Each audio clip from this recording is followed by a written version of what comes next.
Colin Gonsalves, in this instance, the trigger, many believe, was that High Court verdict, Manipur High Court verdict in the month of April that suggested that the Meitei community also be given tribal status. Immediately, that seemed to open up the fault lines between the Kukis, and I'll put up a graphic to show the reasons why these fault lines have existed. The Meiteis have been politically influential, dominated Imphal Valley. Now there was a fear they could spread to the hill areas, to the tribal pockets of Manipur. Do you believe that was the trigger, in a sense, that has sparked off these ethnic fault lines, the legacy issue that General spoke about just now? Not at all, Rajdeep. I believe it was only the excuse. The real reason is that both the central government and the state government have a vested interest in promoting two communal organizations, and the gentleman before me gave their names, the Aramba and the Meitei Lupun, which have sophisticated weapons and are trained and are protected by the Home Ministry at the center and the Chief Minister at the state to do genocide against the Kukis. Why are they doing genocide?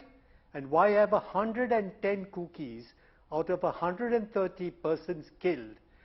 110 Kukis are killed as part of a genocidal plan. No, 1 minute. Why? You've used the word genocide thrice. It's a word we should use carefully. With due regard, Colin, Meiteis have also died, Kukis have also died.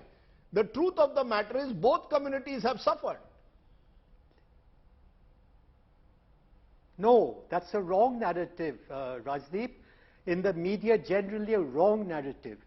If you find out how many Meiteis have died, you'll find the number hinging around 25.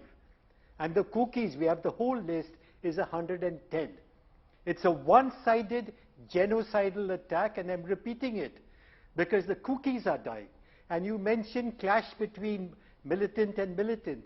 The Kukis who have died are not militant group Kukis. They're civilian Kukis who have been killed. It's not a clash between Meiteis and Kukis. 3 days ago, Colin Gonsalves, 3 days ago, 8 Meiteis who are seeking refuge in a church were killed. Now, correct. The Kukis are accusing them of having come to torch their villages. Correct. Either way, Shall I tell you what happened? The point I'm making is that to use the word genocide may be a little I'll unfair, tell you what because happened. what is happening is actually you've got one group possibly with state patronage. No one denies that.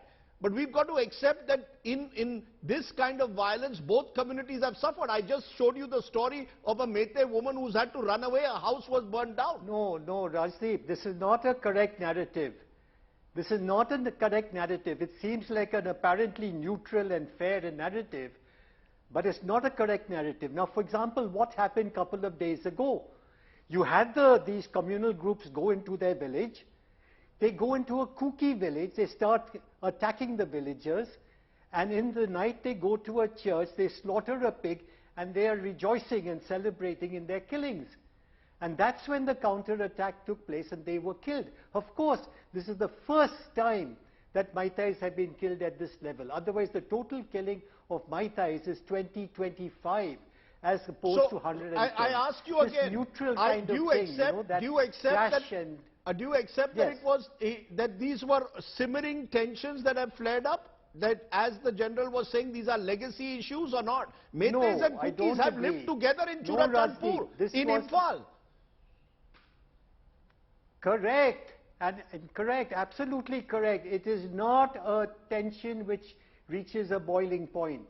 It is two groups sponsored by the state, determined to clear the Kukis from the land in the hills.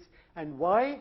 Because the Netherlands government has come out with a report saying these hills are rich with petroleum, cobalt and other minerals.